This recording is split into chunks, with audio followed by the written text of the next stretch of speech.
Hello, I'm here tonight with Nicole R. Smith, author of Game On, Relentlessly Pursue Your Dreams. Welcome, Nicole. Hi, I'm so thrilled to be here. I am so happy you are. First of all, let's talk about you as a writer. Get the interesting information here. So tell us, does writing energize you or exhaust you? I would have to say, honestly, that it does both. When it's time for me to write something, I get like overwhelmed and just extremely energized. I'm like, oh, I have to get her. And I'm right. And then by the time I'm done, I feel like I've given birth. Then I'm like, I'm tired and I don't even want to move for the next month. So it absolutely does, because for me, it literally takes every fiber of me, because I'm so passionate about when I'm writing, and when the machine is going and it's just flowing out of your fingers and it's just like seriously, I feel like I've run a marathon by the time I'm done. So I would have to say, actually, it does both. All right. So tell me, what was an experience that you had where you first learned that language has power? One of the experiences that I had, unfortunately, it was kind of a negative one, where we realized that language has power, is growing up as a young Black Latina in the States. The kids had no problem using the N-word. And it was just something that, we were, in our family, we had been taught, that we were not reduced, and that we are so much more than that. And when people decide to use that, it's more a sign of their lack of integrity and their character than it is trying to define who we are. Right. Doesn't stop the hurt, though. No. And sometimes, and the good thing about it is that we were pretty well prepared. So I'm more shocked than anything the first time it was directed to me. And it was just like, man, okay. But my parents had prepared me so much by the time that it happened, that I was really able to allow it to kind of just roll off my back and be like, okay. But yeah, it's fun. I hear you. We could talk hours on that, girlfriend. We won't do that here, though. Hours. Okay. Is there an author that you truly admire? I would have to say John Maxwell, and believe it or not, Joel Osteen. Just because of so much positivity that's in their writing. But I mean, that just, I guess I admire them as people anyway.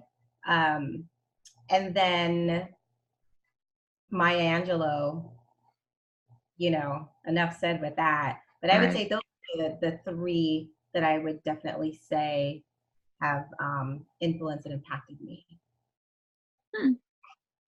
Okay. So tell me, what kind of research and how long does it take you when you're getting ready to write a book? So as far as the research part, that one's a little tricky, because I've only written one book, and it was about myself, so I didn't have to research too hard. But as far as, wait, what was the second question? I'm sorry. How long do you spend on it? Man, now that one is, I spend the amount of time that it takes until it gets done. And I'm very much I wouldn't call myself a perfectionist, but I definitely strive for excellence. So if there's any room for excellence, that's what I'm going to go for. So I tend to read and reread and rewrite and redo. And I mean, we all go through that. And it did get to a time with the book where I was like, okay, that's it. I got tired of rereading it. Like, since it's been published, I haven't read it because I'm like, I don't want to read it anymore. But if there's any mistake, if there's anything in there, so be it. I'm done. I can't read it anymore. But so however long it takes, that could be, 3 or 4 months. It could be 3 or 4 weeks. It's just, which is also part of that whole why writing can be exhausting for me. It's just, getting it all down, getting it out there, and making sure that whatever I present to the person who's going to taking their precious time to read something that I put it on paper, and I don't want it to be a wasted moment. I gotcha. So I'm going to throw this one at you. We didn't talk about it before.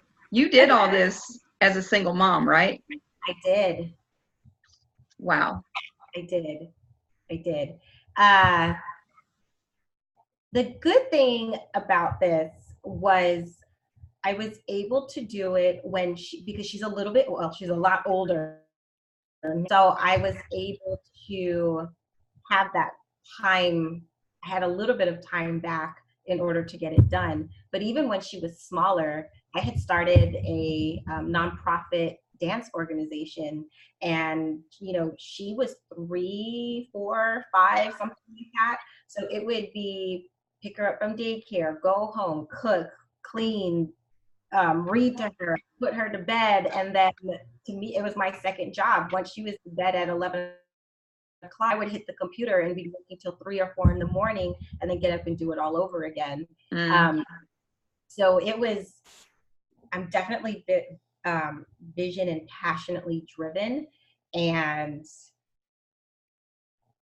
it definitely isn't. It's not easy. It's definitely not easy. And even though she's an adult, like she's not necessarily in my face all the time, which makes it a lot easier. However, when she does come home from school, outside of my bathroom, if I don't lock the door, I still don't have privacy. Even, at this age, she's 22, and she's still, so, I'm sorry, moms, they don't outgrow it, they follow you in the bathroom, I have to lock the door.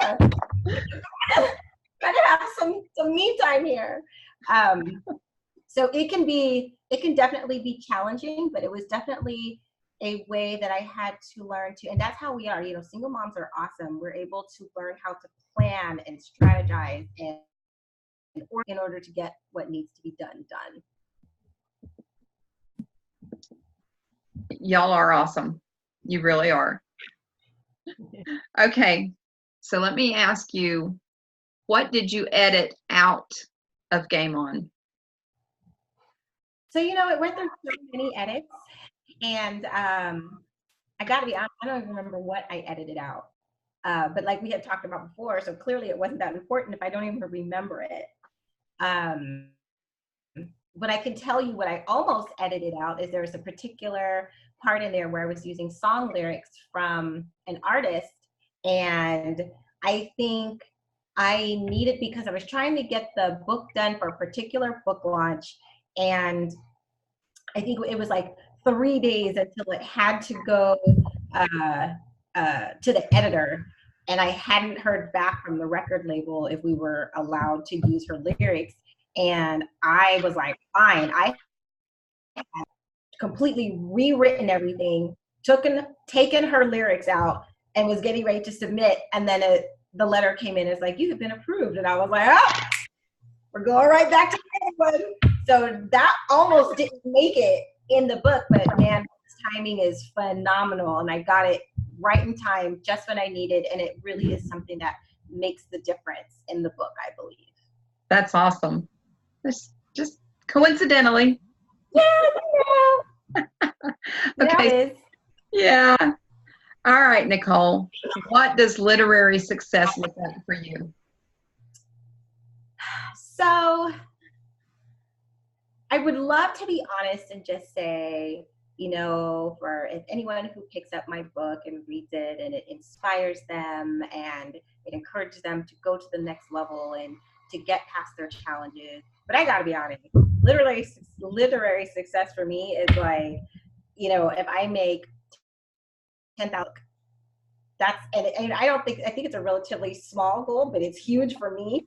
So if I can do that, that would be amazing, because then that means that my whole purpose and everything that I went through and why I did it, it means to me that people are reading it and that their lives are being changed. Right. And at that same time, that is what I'm using to help support my daughter as she's going through college. You know, as a single mom, that's really one of the main reasons why, not only because I wanted to inspire girls, and I know we're going to get into this a little bit later, but I saw so many people who were, you know, giving up on their dreams after maybe 1 or 2 or 3 no's. And it was important for me, number one, that I put something down so that my daughter would have something to refer to as she starts going through challenges in her life. But it was also my thing as a single mom that I wanted to do, like, what could I do to contribute to bring in extra income for my kid, you know, because she is 22 years old. And a lot of times people are like, oh, well, she's older, you know, that you can't really count yourself as a single mom. Well, you know what that means? The older they get, the bigger their expenses are. College is extremely expensive. And even if it's full ride, there's still incidentals, you know, they still need deodorant. Can't have a stinky kid, you know, so like, where are they going to get this from? And when I was going to school, if the school was giving you a full ride scholarship, you weren't allowed to work. And so there's just all things that still come up, and they still need that support. And, you know, that was definitely a dual. I can't even say one was more important than the other, but I definitely wanted to inspire people. But I was also looking for another way to create a source of income to support my daughter, because I am a single mom. Everything is coming from me. You know, her dad died when she was young. And so it's not like we have sources of other income just coming in from anywhere. It's just me. And because I sacrificed so much, there were opportunities that I didn't take because it wouldn't have been good for her well-being. So yeah, I could have been making a lot more money, but where would she be as a person today? So those were, and to me, they weren't sacrifices. It was just the right thing to do. So I was just looking for another way to supplement my income to be able to, you know, do something for my daughter, essentially, and legacy. Well, and are you still doing your coaching? I am still coaching. All right, people, let me tell you, this woman is fabulous as a coach. You can tell her what your dream, what your goal is, and she will help you reach that goal. She's amazing. I'm just a shameless plug for you there, girlfriend. Thank you. She is like, why do you know that? Well, because you've done it for me. She's the best cheerleader around. She will cheer you on and make you feel ecstatic that you made that little bitty goal. Yay! You know, and it might be just that you managed to, you know, I don't know, to make a phone call that week that you needed to make. And she will cheer you on like you just won the Olympics. So there you go. It's true. Because so many times people tend to celebrate the huge wins, but they don't look at all the many, many small, little steps, like stepping stones and baby steps that helped you to get to that big win. So they are just as important to celebrate as the collective win. That's great, but there's a lot of, because you know what? There's a lot of times where people try to do things and then they fail and they don't get back up. Getting back up is so important. Trying again, making the plan. Oh, you didn't make the phone call this week. Okay, well, I'm going to try again next week. And then you do it. It's huge, because to me, when I see that, I see end goal. And that means that every time, every little success gets you closer and closer to that end goal. And to me, that is just as fulfilling and as exciting as whatever that final goal realized is, because it could have never happened if back here that little baby step didn't happen. So to me, it all gets all excited. I love it. I love you, girlfriend. I love you too. All right, let's switch up a little bit. We're going to talk about Game On. Okay. Tell me briefly about your journey that generated this book. So I have a desire to become a professional cheerleader. And the dream hit me late in life. I was 27, and in dance years, that's ancient, because dancers will start around 5 or 6, or even, even if they find the bug in high school and it's like 15 or 16, that's like ancient already. So for me, starting at 27, I already started, behind the game. And the more and more I went, I was rejected and rejected and rejected and rejected and rejected and rejected and rejected and rejected. So many times I can't even count them on my hands twice. So I've always been kind of a fighter. You're a single mom. You don't have time to not fight. You got to make stuff happen. And so I'd be like, okay, whatever. And to me, every time I got rejected, and that's kind of where the title came from, I was like, oh, okay, you didn't want me this time. I'm coming back better. And you're going to, So I took it as a challenge to be like, yes, come back better, just do what you need to do. But I saw a lot of girls fall by the wayside, and they would get cut, and they'd be the director, and just mad, and just all. And I was just like, I don't understand. I'm never doing this again. I was like, but if you don't do it, the only person that's getting hurt in this is you. The director could care less if you don't show back up. Their lives are going on. They're still doing what they need to do. They're moving on with their life. You're the one that's going to be going home, brooding about it, being upset, eating more than you should, drinking more than you should, cursing at everybody, kicking the cat, man. That's you. So I wanted to encourage people, like, almost to the point, like, don't give them the satisfaction of knowing that they were the one who was able to put a stop to your dream. You keep going until you decide you don't want to do it anymore, but not because you were rejected so many times. Now you just don't want to do it. If you sit down and you have that conversation with yourself that maybe you just want to go in a different direction for whatever reason, maybe now you're in, you truly are not in love with it anymore. That is a proactive decision, but not a reactive decision of, bleep, bleep, bleep, bleep, bleep, director, I'm not going to do this anymore. You're not hurting them by not showing up anymore. I actually had one director ask me, why do you keep coming back? And I was like, I don't have a good reason not to.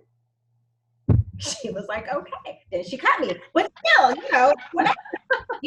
I'm not going to let somebody of me, of what they think is a match for them, determine what I'm doing, and determine my worth, and determine my dream and my goal.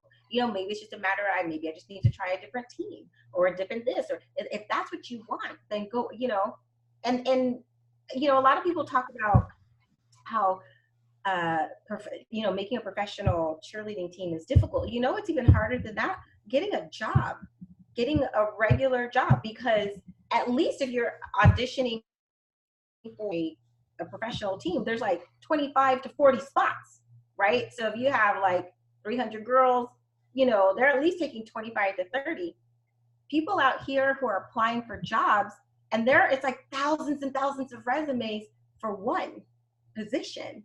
And it's like, if you don't get that one, if you get the interview, you don't get it, are you going to stop not trying to be a doctor? Are you going to stop not trying to be a lawyer? Are you going to stop? Or kids who are college, if you apply to all these different colleges, and you might be getting rejection after rejection after rejection, but does that mean that you're going to stop applying? Absolutely not. There's a school out there for you. I don't know who needs to hear this, but there is a school out there for you.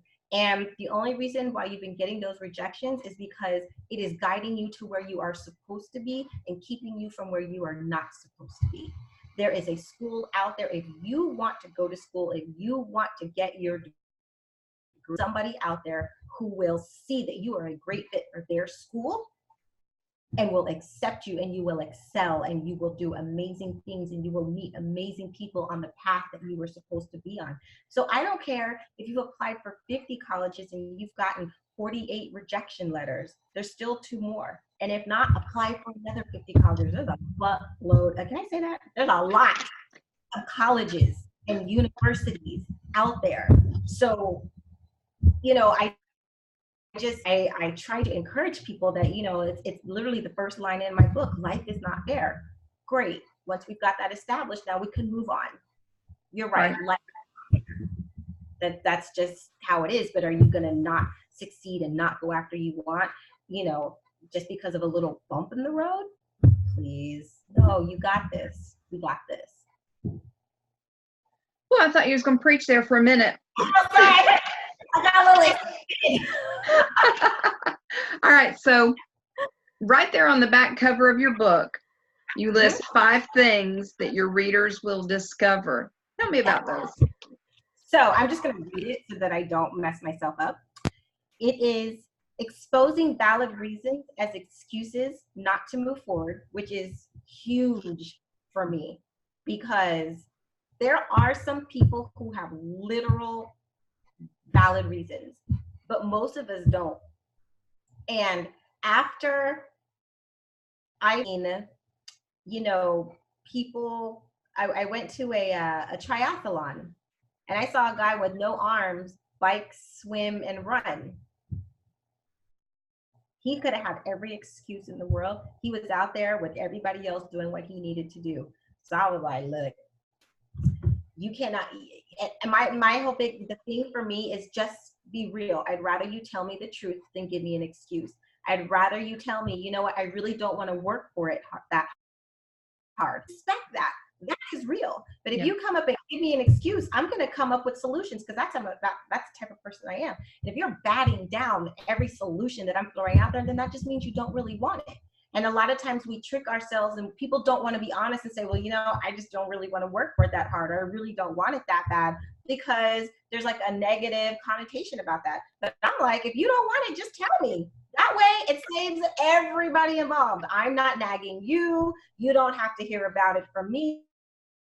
Same level, and we move forward from that.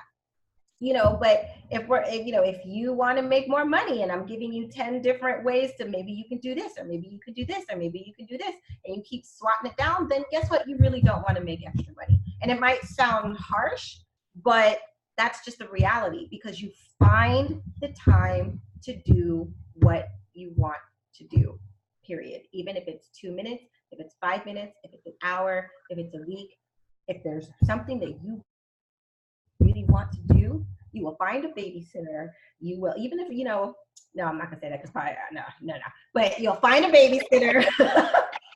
You'll make arrangements, you'll figure it out what it is that you need to do in order to get things done.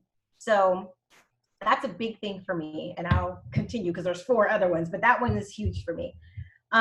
You'll set small attainable goals that will help you reach your destination, like we were talking about earlier.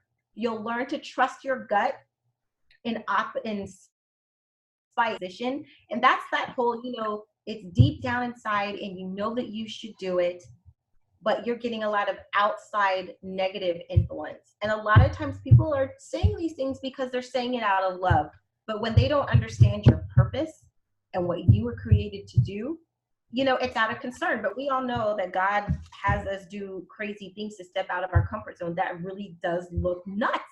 And even with the professional cheerleading, I've had many people that would talk to me and they're like, oh, but you know, that's just like because of the outfits that we would have to wear and because of other different things. And I was like, well, guess what? That's why God is using me and he's not using you. Because when I'm in there in practice, I have the opportunity to speak into their lives. They're not going to listen to you because you don't relate to them. Huh. Yeah, that's what happens. And then it's like, okay, girl, you go. And I'm like, all right, woo! So, but that was tough. That one was difficult because I had to stand my ground against people. And even when I tried to put it aside, I'm like, you know what, I'm not going to do this anymore. I don't want to do it. I prayed out God. I was like, please take this desire to dance away from me, begging.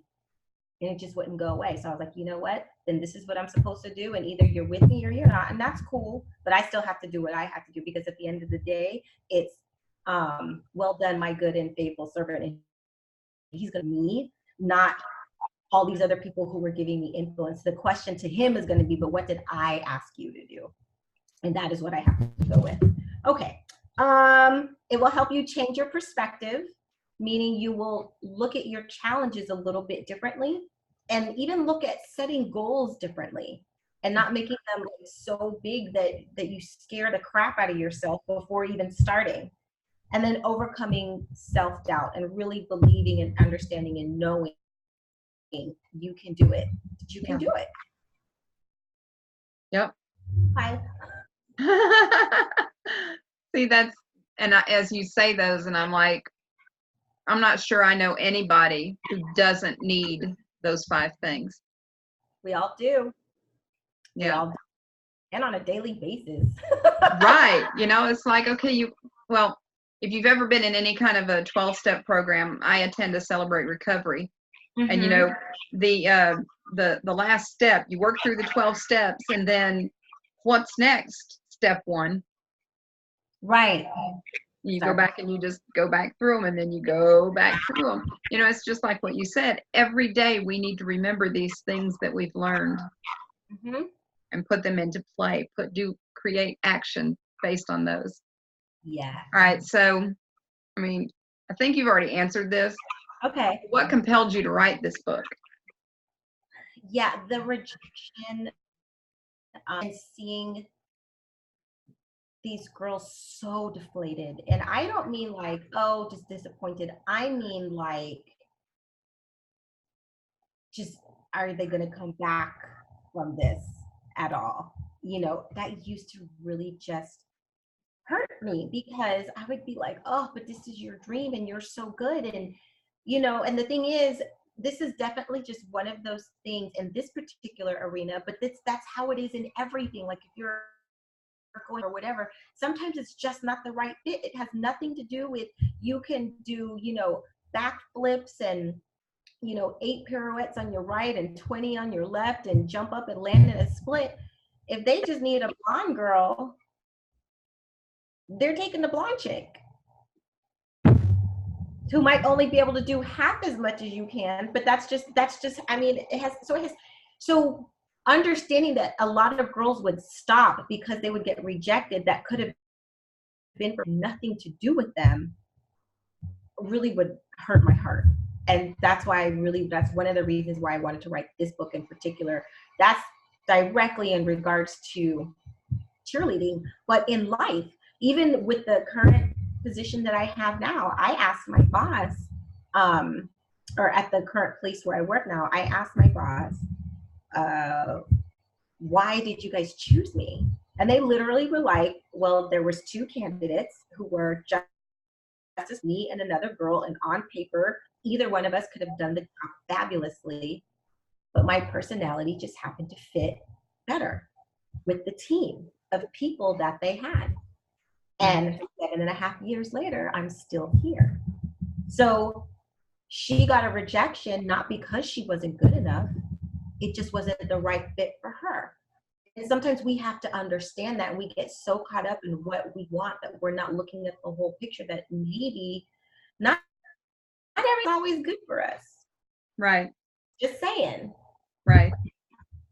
So, so that would be really just encouraging people to be able to open up their eyes to see things more holistically. I wanted to leave a legacy for my daughter, and just for my family line. One day I was thinking, if I passed away, how have I changed the world? What can I leave behind in this world that will affect generations to come? A book. No, kind of, but not really. But it was part of wanting to leave something behind for after I'm gone. And then the third one was making extra income as a single mom, because, it's rough. And it was, the biggest reason was, when you're already working like 12 and 13-hour days, to leave and go home to another 8-hour job, tough. And I was like, if I'm going to work another 8 hours, maybe I'll just work 8 hours for myself, and I can pour that into myself and get the residual, because nobody's going to work harder for me than I'm going to work harder for me. And if I'm going to work that hard, maybe then I'm the one, I can benefit from that. And so those would be the 3 main reasons of why this beautiful, like 95-page book simple, short, one good day in traffic, you're done. But they're powerful and they will stay with you. A good short read. Love it. Love it. Okay, so last question. Okay. What do you hope that your book will achieve in the lives of your readers? I hope that it inspires them to get up one more time, every time after they've gone down, because that one more time could be the time, the one thing for you to take off. There was one time where I had gone to visit my cousin in California, and running in California is very different than running in Florida, because in Florida, everything is like this. And in California, you know, there's hills and things like, to me, they're mountains, but you know, they're like, girl, that's a hill. I'm like, oh, that's what that is? Okay. So I remember I was running a hill, and I had been going, it was about like a 3-mile trail, and been up and up, and I had gone around, and I was going up there, and I literally was like, I cannot go anymore. I can't go anymore. So I stopped. And I am not kidding to you. I am not kidding you. I literally took 5 steps, because when I stopped, because my cousin kept saying, you're almost to the end, you're almost to the end, you're almost to the end. And I was like, I don't see the end. I don't know how much further I can't. I literally took 5 steps, and on the last 5 steps, you turn the corner, and that was the end. I literally stopped 5 steps short from the end of a 3.5-mile journey because I couldn't see around the bend. And that's something I will never, ever, ever forget. And what I want people to do after they read this book is to think about this. This could be the one. It also could be the one that it doesn't work. No, until you get up and try again. And Right. so many times, it's right at the point where you're ready to quit that craziness happens. So that's just, I want people to have the courage to try one more time for something, a goal, a dream that they're going after that's going to be beneficial and beneficial and healthy for them. I don't want them trying stuff that's not good for them. The things that are going to help you to leave the legacy, to change the world, because I've been taught to leave the world better than we found it. So that's not an easy thing to do. No. But sometimes just that getting up and trying one more time that will make a world of difference. So that's what I hope that people get out of reading the book is. Wow. Yeah. I just wish you would be passionate about your book. I'm working on it. Nicole, I so appreciate you coming on here and chatting with me. And I just hope that those who would consider reading your book will consider it even more so, because they have seen who you are and how you really feel about these things. Yeah. Yeah, I hope so too. I do, because I've poured everything passionately into it. And like I said, I respect people's time, so I didn't want to give them anything that they weren't going to get something out of it. So,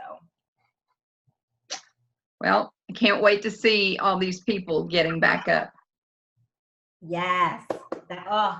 And just with that mantra, game on. Let me just leave that little thing. That's what I tell people. It's like when life throws you challenges, challenge them right back. So if you applied for 50 colleges and you got rejected from 50 of them, game on. I'm applying for another 50. If you didn't get the job interview that you wanted, game on. I'm sending out 30 more resumes.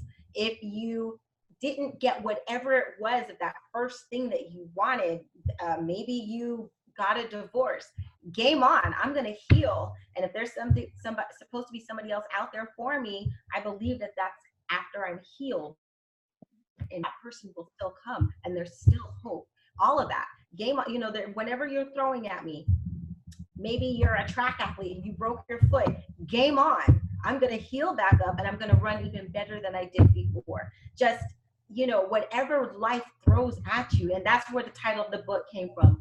Game on life. You're not going to just throw stuff at me and I'm not going to just sit here and take it. I'm going to fight back. Wow. I love it. I love it. All right. I thank you. I treasure you. And I cannot wait to see the impact that your book has on the rest of the world.